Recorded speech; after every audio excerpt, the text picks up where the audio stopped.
Today I'm going to be sharing with you my driving experiences and my test and like all the things that I've gone through whilst learning to drive. In the UK you have to be 17 to start driving. Last September I turned 17 on the 4th of September, so I was able to drive from then. And one thing I do regret is not starting straight away. This was because I was really unprepared. I didn't organise my first driving lesson, which I wish I did on my birthday. All of the driving instructors around me were all booked up throughout September, which stopped me from starting as early as I could have, which meant that I ended up starting at the beginning of October. It wasn't too far away, but still I just wish I started earlier. I've probably had about 26 to 30 driving lessons because I had some weeks that were on and off because of exams and like AS levels. Yeah, so different things stopped me from consistently having a lesson week by week. I had 1 hour lessons. My lessons were £23 each time. I will link below my driving instructor if anyone's interested after I tell you about everything. But yeah, he covered my county, I think, which is Northamptonshire. So if you're looking for an instructor and you live in my area, then there you go. His company's called Driving Success and he was really nice. So on my first lesson, which was the 1st or 2nd of October, I was so nervous on my first lesson, but literally I didn't do much. The lessons were cheaper. They were £10 for the first 2 lessons because most of it was going to be talking, telling me how to use the car rather than driving, obviously because there's so much to driving, so you couldn't really take it in on the first lesson. We started off really slow, which was nice to ease me into everything because I was very scared about driving a car. I didn't think I could do it. The first lesson I just spent driving around my block, which is really small. There's not many cars around at the time I went, and literally just done a circle of my block. I did actually do a left turn, but they're not obviously that hard because you're just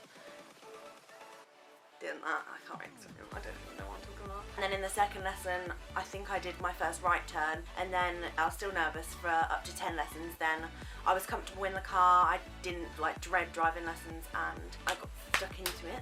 I'd say about lesson 8 I started doing the manoeuvres, which are like turning the road, reverse around the corner, parallel parking and bay parking. Around this time, so lesson 8, this is when my driving instructor decided to like challenge me. We went to big roundabouts, dual carriageway and stuff like that. It was terrifying, but it was so much better. The worst thing about it for me was country roads. I hate how they're not lit up.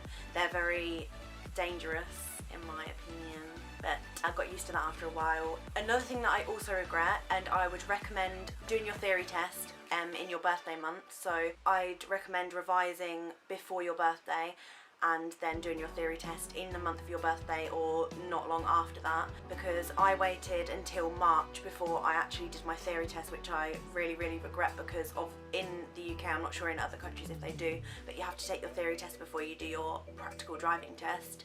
I used the DVSA theory test guide to revise. I literally read through it, made a couple of notes if I kept forgetting something, and then literally just used this book and also the highway code book as well to revise all the signs. I don't know why I was so nervous for my theory test. It isn't as hard as you think. You get 50 questions that are all multiple choice.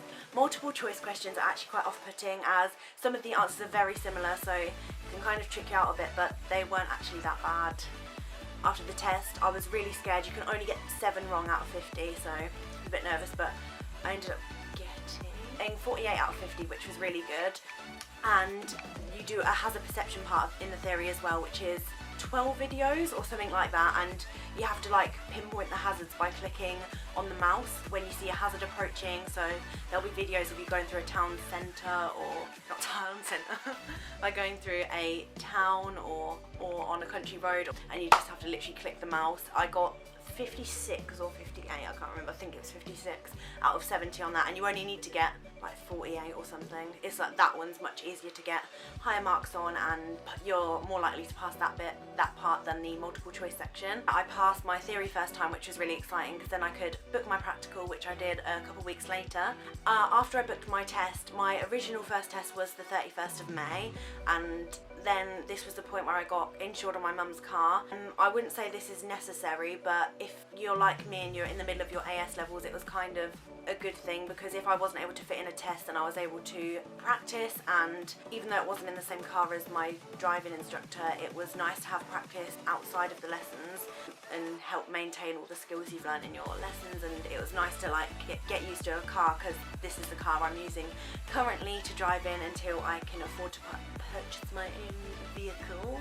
I was very nervous building up to the end of May, and then 2 weeks before my test I got a lovely email telling me that my test was cancelled, so I started getting worked up for nothing, and they then They then rearranged my test for the 7th of June, which obviously was close, but I had a biology AS exam on that date, so obviously I couldn't do it, and it was at the exact same time, so I was very pissed off.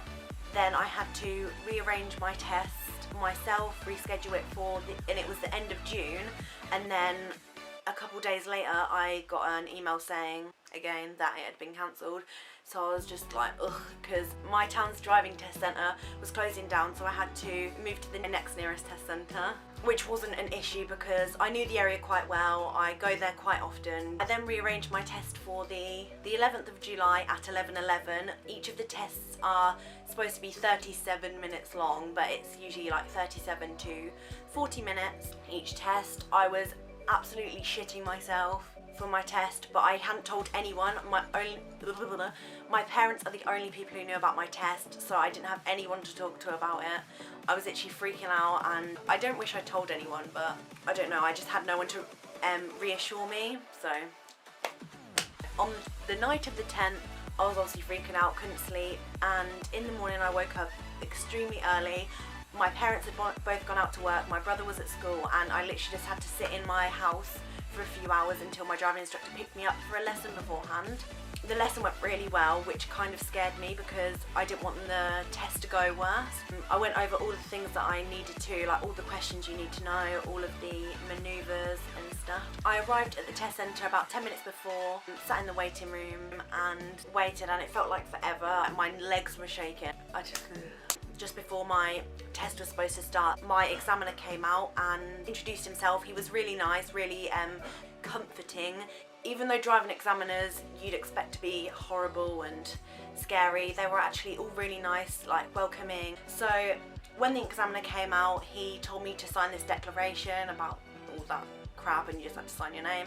And then he brought me out of the test centre, told me to read a car number plate that was in the distance.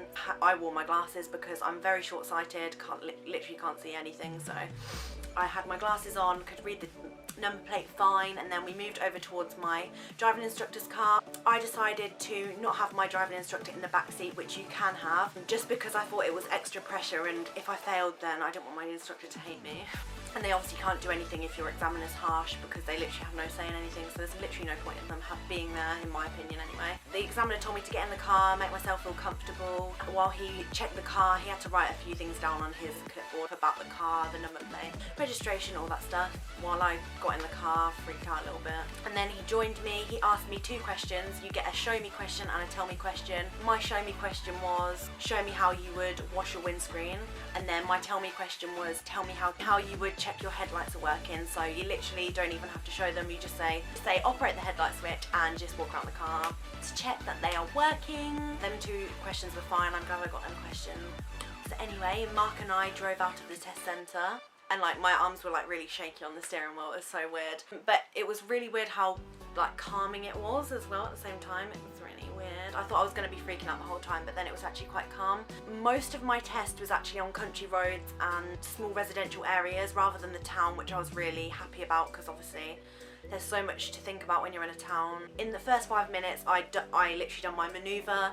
We went to a residential area. I got a turn in the road, which was so good because that's the easiest manoeuvre, but it was like on a slight hill, so it was slightly harder, but it was fine.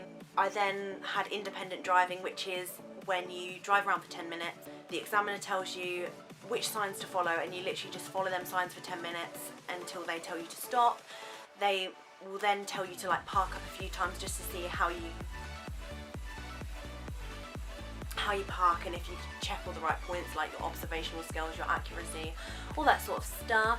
And then literally before I knew it, I was back at the test centre. The 37 minutes went really quickly.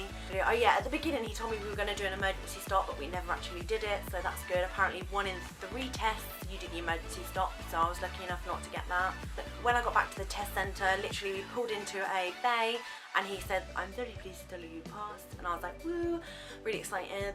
He told me that I passed with 2 minors. My minors were oversteering, which is because when he told me to turn right, there was a really narrow road, so I kind of wanted to just go a bit further just to ensure that I got onto the right side of the road when I turned rather than skipping over because you'd fail. So I'm glad that I only got a minor in that.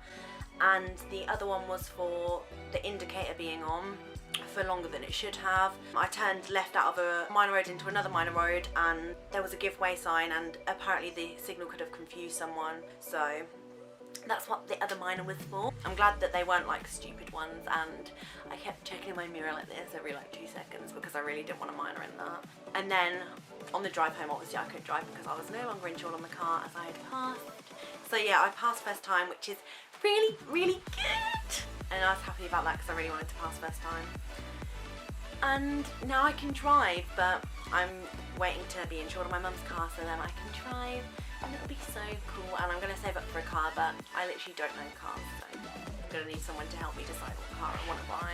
When I actually get around to doing that, I'll probably ask for money for my birthday and then go from there. With my driving experiences, my top tips would be book your theory early so that you can get your test booked, so that you can psych yourself up for your actual practical test.